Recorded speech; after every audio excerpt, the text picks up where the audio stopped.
దేవుని ఘనమైన శ్రేష్టమైన పరిశుద్ధ నామమునకు మహిమ స్తుతి ప్రభావములు కలుగునుగాక.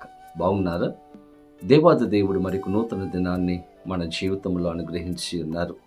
ఈ నూతన దినములో మిమ్మల్ని అందరినీ కూడా ప్రేమతో నేను ఆహ్వానిస్తూ ఉన్నాను.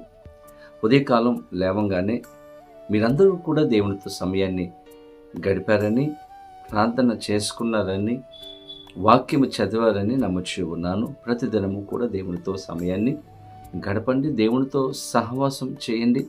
దేవునితో సహవాసము చేయడం మనకు మేలు అని దేవుని వాక్యము తెలియజేస్తూ ఉంది.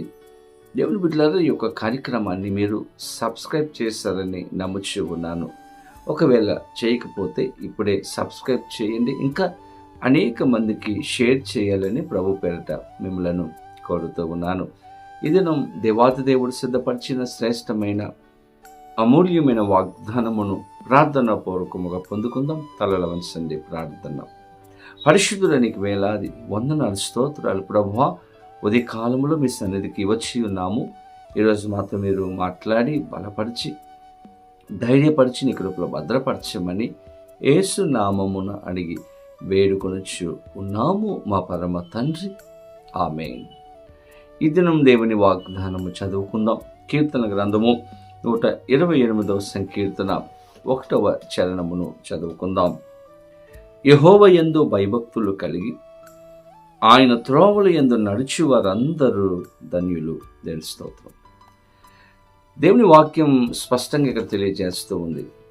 ధన్యులు. ఎవరు ధన్యులు? ఎవరు సంతోషంగా ఉంటారు? ఎవరు దీవించబడిన వారు అంటే అందరూ కాదండి. ఎవరైతే దేవుని యందు భయభక్తులు కలిగి ఉంటారో, ఎవరైతే ఆయన త్రోవల యందు నడుస్తారో, దేవునికి ఇష్టలుగా జీవిస్తారో వారు మాత్రమే ధన్యులు. వారిని మాత్రమే దేవుడు ఆశీర్వదిస్తాడు. దేవుని బిడ్డలారా, ఈరోజు ఈ వాగ్దానం వింటున్నటువంటి నీ జీవితంలో దేవుని యందు భయభక్తులు కలిగి ఉన్నావా? దేవుని యొక్క మార్గంలో నడవగలుగుతూ ఉన్నావా? నీవు అలా జీవించినప్పుడు దేవుడు ఖచ్చితంగా ఆశీర్వదిస్తాడు, మన పరిస్థితులను మారుస్తాడు. బైబిల్ గ్రంథంలో ఎంతోమంది దేవుని యందు భయభక్తులు కలిగి జీవించినప్పుడు, ఆయన మార్గములో నడిచినప్పుడు దేవుడు వారిని దీవించి ఆశీర్వదించి ఉన్నతమైన స్థానంలో ఉంచినట్లుగా మనము గమనిస్తాం. మనందరికీ తెలిసినటువంటి వ్యక్తి యోబు. దేవుని యందు భయభక్తులు కలిగినటువంటి వ్యక్తి, చెడుతనమును విసర్జించినటువంటి వ్యక్తి దేవునికి ఇష్టడిగా జీవించాడు. కష్టం వచ్చింది, ఇబ్బందులు వచ్చినాయి, తట్టుకోలేని శ్రమలు తన జీవితంలో వచ్చినాయి.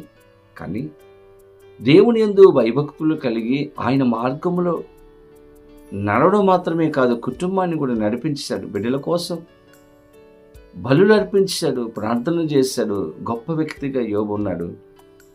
అతని శ్రమ నుండి దేవుడు విడిపించి రెండంతల ఆశీర్వాదమును యోబుకు అనుగ్రహించాడు. దేవుడు తన పరిస్థితులను మార్చాడు. ఒకప్పుడు చేదు అనుభవం, కానీ చేదును మధురముగా మార్చినటువంటి గొప్ప దేవుడు. ఎందుకంటే యోబుకు దేవుడంటే భయము, భక్తి.